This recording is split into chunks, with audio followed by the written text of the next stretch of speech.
الحمدللہ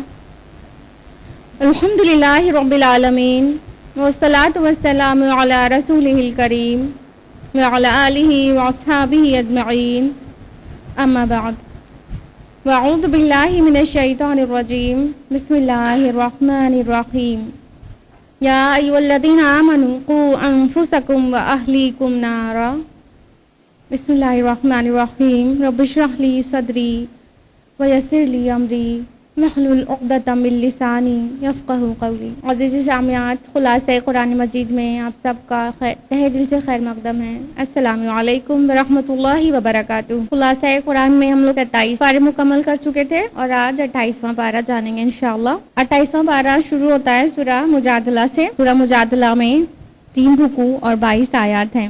مصحف کے اعتبار سے 58 نمبر کی سورہ ہے۔ اس سورہ کو سورہ مجادلہ اور مجادلہ دونوں کہہ سکتے ہیں۔ مجادلہ کا مطلب ہوگا بحث اور تکرار، اور مجادلہ کا مطلب ہوگا بحث اور تکرار کرنے والی۔ پہلی آیت میں تجادلو کا لفظ استعمال ہوا ہے، اسی مناسبت سے اس کا نام سورہ مجادلہ ہے۔ اس کا زمانہ نزول شوال 5 ہجری ہے، یعنی غزوہ احزاب کے بعد یہ سورہ نازل ہوئی تھی، اور اس کا مرکزی مضمون جو ہے وہ ہے اہل ایمان کو ازدواجی زندگی کے متعلق مسئلے میں قانون الہی پیش کرتے ہوئے آداب مجلس کے متعلق ہدایات دیتے ہوئے ایمان اور منافقت کو واضح کرنا۔ اب باقاعدہ خلاصہ جانتے ہیں سورہ مجادلہ کا۔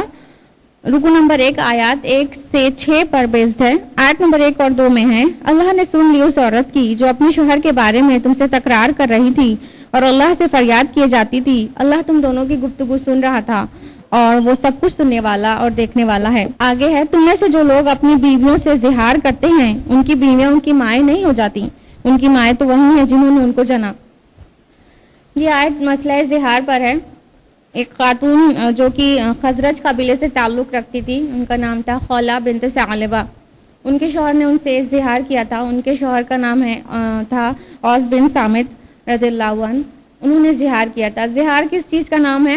بیوی کو ماں سے تشبیہ دینے کا نام ہے۔ جیسے عرب میں یہ سارے چیزیں بہت تھیں کہ اپنی بیوی کو کہتے تھے تو مجھ پر میری ماں کی پیٹھ کی طرح ہے۔ تو اس طرح کے جو جملے ہیں جو بیوی کی مشابہت ماں سے کر دی جائے تو وہ زہار کہلاتا ہے۔ اور عرب میں یہ مانا جاتا تھا کہ زہار کرنے والا طلاق پڑ جاتی ہے، زہار کرنے سے طلاق پڑ جاتی ہے، اور بہت سخت والی طلاق۔ تو حضرت خولہ بنت ثعلبہ رضی اللہ عنہا، ان کے شوہر نے ایسا کہہ دیا تھا، وہ آ کے رسول اللہ صلی اللہ علیہ وسلم کے پاس گڑ گڑا رہی تھی، اللہ کے رسول کوئی راستہ بتائیے۔ ان کے چھوٹے چھوٹے بچے تھے اور شوہر ان کے بوڑھے تھے، خود بھی بوڑھی ہو چکی تھیں اور بچے چھوٹے تھے۔ تو وہ بہت پریشان تھیں اس بات کے لیے کہ اب طلاق پڑ گئی ہے تو اب وہ کیسے زندگی آگے چلائیں گی۔ تو اس بات کے لیے کوئی راستہ نکالنے کے لیے اللہ کے رسول سے بہت آرگیومنٹ کر رہی تھی۔ آپ صلی اللہ علیہ وسلم خاموش تھے کیونکہ ابھی مسئلہ زہار پہ کوئی ہدایت نہیں آئی تھی قرآن میں، لیکن وہ گڑ گڑائے جا رہی تھیں۔ اسی کو اللہ تعالیٰ کہہ رہا ہے کہ تم سے جھگڑ رہی تھی اور اللہ تعالیٰ تم دونوں کی گفتگو سن رہا تھا۔ پھر اس کا جو مسئلہ آیا وہ یہ کہ جو زہار کر لے وہ ان کی حقیقی مائیں نہیں ہو جاتی ہیں، لیکن اس کو بالکل ناپسند کیا گیا کہ زبان سے ایسی لغو بات نکالے کوئی۔ پھر اس کے بعد آیت نمبر 3 اور 4 میں زہار کے کفارے کا بیان ہے کہ خالی یہ معمولی گناہ نہیں ہے بلکہ کفارہ عائد ہوتا ہے۔ اس سے پہلے کہ شوہر بیوی اپنے آپ کو ایک دوسرے کو ہاتھ لگائیں، ان کو چاہیے کہ ایک غلام آزاد کریں، اگر اس کی استطاعت نہ ہو تو 2 مہینے کے لگاتار روزے رکھیں، یا تو پھر اس کی بھی استطاعت نہ ہو تو 60 مسکینوں کو کھانا کھلائیں۔ یہ زہار کا کفارہ ہے۔ آیت نمبر 5 اور 6 میں ہے کہ شرعی احکام توڑنے والوں کو سخت وعید سنائی گئی ہے کہ اللہ تعالیٰ جو احکام بیان کر رہا ہے اس کی پابندی کی جائے۔ رکو نمبر 2 آیات 7 سے 13 پر مشتمل ہے۔ آیت نمبر 7 اور 8 میں منافقین کی فتنہ انگیز سرگوشیوں کے خلاف تنبیہ ہے کہ وہ چھپ چھپ کر گناہ کی باتیں کرتے ہیں اور اللہ کے رسول کی توہین کرتے ہیں، ان کو جہنم کی وعید سنائی گئی ہے۔ آیت نمبر 9 سے 10 میں مسلمانوں کو گناہ اور رسول کے خلاف سرگوشی کی ممانعت اور نیکی اور پرہیزگاری کے لیے سرگوشی کی ہدایت کی گئی ہے۔ ساتھ ہی مومنین کو تسلی دی گئی ہے کہ منافقین آپ کے خلاف سرگوشی کر رہے ہیں، چپکے چپکے باتیں کر رہے ہیں، تو ان سے درگزر کریں اور ان کو خاطر میں نہ لائیں اور اللہ پر بھروسہ کریں۔ یعنی چپکے سے بات کرنے سے دل میں تنگی محسوس ہوتی ہے نا کہ میرے خلاف ہی کوئی بات ہو رہی ہے، کیا پلاننگ ہو رہی ہے، تو اللہ تعالیٰ نے مومنین کو کہا کہ آپ منافقین کی اس حرکت کو بالکل خاطر میں نہ لائیں، آپ اللہ پہ بھروسہ کریں، اللہ تعالیٰ آپ کے لیے کافی ہے۔ آیت نمبر 11 اور 12 میں آداب مجلس کے حکام ہے۔ آیت نمبر 11 ہے، اے لوگو جو ایمان لائے ہو، جب تم سے کہا جائے کہ مجلس میں کشادگی پیدا کرو تو جگہ کشادہ کر دیا کرو، اللہ تمہیں کشادگی بخشے گا، اور جب تم سے کہا جائے اٹھ جاؤ تو اٹھ جایا کرو۔ آیت نمبر 12 میں ہے، اے لوگو جو ایمان لائے ہو، جب تم رسول سے تقیہ میں بات کرنا چاہو تو بات کرنے سے پہلے کچھ صدقہ دے دیا کرو۔ یہ آداب مجلس ہے کہ محفل میں اگر بہت کنجسٹڈ ایریا ہے تو تھوڑا سا شفٹ ہو کے دوسروں کو جگہ دینا چاہیے، اور اگر کشادگی ہے، پھیلاؤ ہے، تو آرام سے پھیل کے بیٹھنا چاہیے، لیکن جب کام مکمل ہو جائے تو اٹھ جانا چاہیے تاکہ اگلے کو، میزبان کو زحمت نہ ہو۔ دوسری بات یہ کہ ایک حکم ایسا آیا جس پر عمل ایک کا بھی نہیں ہوا اور وہ آیت منسوخ ہو گئی، وہ یہ کہ رسول اللہ سے اگر سرگوشی کرنا ہے تو صدقہ دو، کیونکہ رسول اللہ صلی اللہ علیہ وسلم محفل میں ہوتے اور کوئی بھی بددعا آ کے کہتا ہے یا رسول اللہ ذرا سا اکیلے میں آئیے، مجھے آپ سے بات کرنا ہے، تو یہ تو رسول اللہ صلی اللہ علیہ وسلم کے لیے بہت زحمت کا باعث ہوا جا رہا تھا کہ جس کو دیکھو محفل میں سے آپ کو بلا کر اکیلے لے جاتا تھا۔ تو اس بات کے لیے کہ اگر تم کو اکیلے لے کے جانا ہے، سرگوشی کرنا ہے رسول سے، تو پہلے صدقہ دو۔ حضرت علی فرماتے ہیں کہ اس حکم پر کسی کا بھی عمل نہیں ہوا اور اس کے پہلے وہ یہ آیت منسوخ کر دی گئی۔ آیت نمبر 13 میں ہے کہ یہ جو ہنگامی قانون بنا تھا وہ منسوخ کر دیا گیا، پھر کہا کہ بس اللہ کا تقوی اختیار کرو۔ رکو نمبر 3 آیات 14 سے 22 پر مشتمل ہے، اور اس رکو میں منافقین کی کرتوتوں کا پردہ فاش کیا گیا ہے کہ وہ تمہارے دشمن ہیں اور یہود کے ایجنٹ ہیں۔ آیت نمبر 16-17 میں ہے کہ انہوں نے اپنی قسموں کو ڈھال بنا رکھا ہے، جس کی آڑ میں وہ اللہ کی راہ سے لوگوں کو روکتے ہیں، اس پر ان کے لیے ذلت کا عذاب ہے، یعنی منافقین کے لیے۔ اللہ سے بچانے کے لیے نہ ان کے مال کچھ کام آئیں گے نہ اولاد، وہ دوزخ کے یار ہیں، اسی میں ہمیشہ رہیں گے۔ آیت نمبر 19 میں ہے انہی کے لیے کہ وہ شیطان کی پارٹی کے لوگ ہیں، خبردار رہو، شیطان کی پارٹی والے ہی خسارے میں رہنے والے ہیں۔ اور پھر اس کے بعد سچے مومنوں کی پہچان بتائی گئی ہے، دونوں میں تقابل کیا گیا ہے۔ آیت نمبر 22 میں تم کبھی نہ پاؤ گے جو لوگ اللہ اور آخرت پر ایمان رکھنے والے ہیں وہ ان لوگوں سے محبت کرتے ہوں جنہوں نے اللہ اور اس کے رسول کی مخالفت کی ہے، خواہ وہ ان کے باپ ہوں یا ان کے بیٹے ہوں یا ان کے بھائی یا اہل خاندان۔ اور پھر ایسے مومنین کے لیے جنت کا وعدہ ہے۔ اور آخر میں ہے اللہ ان سے راضی ہوا اور وہ اللہ سے راضی ہوئے، وہ اللہ کی پارٹی کے لوگ ہیں، خبردار رہو، اللہ کی پارٹی والے ہی فلاح پانے والے ہیں۔ اسی کے ساتھ سورہ مجادلہ یہیں پر مکمل ہوتی ہے، اور اگلی سورہ ہے سورۃ الحشر، سورہ نمبر 59، 3 رکوع اور 24 آیات پر مشتمل۔ آیت نمبر 2 کے فقرے لاول الحشر سے ماخوذ ہے اس کا نام۔ حشر کا معنی ہوتا ہے اکٹھا کرنا، اور یہ نازل ہوئی تھی غزوہ بنو نذیر کے بارے میں جو 4 ہجری میں پیش آیا تھا، اور اس کا مرکزی مضمون اللہ اور اس کے رسول کے خلاف اٹھ کھڑے ہونے والوں کو یہودی قبیلے بنو نذیر کے رسوا کن انجام سے عبرت دلانا ہے، اور اہل ایمان کو غزوہ بنو نذیر میں پیش آئے مسائل کے متعلق ہدایات دینا ہے۔ رکو نمبر 1 آیات 1 سے 10 پر مشتمل ہے۔ آیت نمبر 1 ہے سبح للہ ما فی السماوات والارض وهو العزیز الحکیم، کہ تسبیح کی ہے ہر اس چیز نے جو آسمانوں میں ہے اور زمین میں ہے، اور وہ غالب اور حکمت والا ہے۔ یہ آیت اس سے پہلے سورہ حدید میں آ چکی ہے، سورہ نمبر 57 میں، اور اس کے ابھی سورہ حشر میں آ رہی ہے، اور اس کے بعد سورہ صف سورہ نمبر 61 میں آئے گی، اس کے بعد سورہ جمعہ اور سورہ تغابن میں بھی آئے گی، لیکن یسبح للہ ما فی السماوات وما فی الارض الفاظ کے ساتھ آئے گی۔ سبحہ یعنی تسبیح کی ہے، ماضی کا صیغہ ہے، یسبح تسبیح کرتے ہیں مضارع کا صیغہ ہے، تو یہ دونوں ہی طرح سے آیا ہے قرآن مجید میں کہ تسبیح ہمیشہ کی ہے، اللہ کی ہے قرآن مجید میں کہ تسبیح ہمیشہ کی ہے اللہ کی زمین اور آسمان کی ہر چیز نے، اور آئندہ بھی ہمیشہ تسبیح کرے گا۔ آیت نمبر 2 میں ہے وہی ہے جس نے ان لوگوں کو جو اہل کتاب میں کافر ہوئے ان کے گھروں سے پہلے ہی حشر کے لیے نکال دیا۔ اس سے مراد بنو نذیر کا خراج ہے جو عمل میں آیا، مدینہ سے ان کا اخراج ہوا تھا، اسی بارے میں یہ آیت ہے۔ یہ بنو نذیر ایک یہود کا قبیلہ تھا جو مدینہ کے مضافات میں آباد تھا۔ جب رسول اللہ صلی اللہ علیہ وسلم ہجرت کر کے مدینہ تشریف لائے تو انہوں نے سارے یہود کے قبائل سے معاہدہ کر لیا تھا صلح کا، اور بنو نذیر سے بھی کیا تھا، لیکن بنو نذیر ہمیشہ کوئی نہ کوئی ریشہ دوانیاں کرتے رہے اور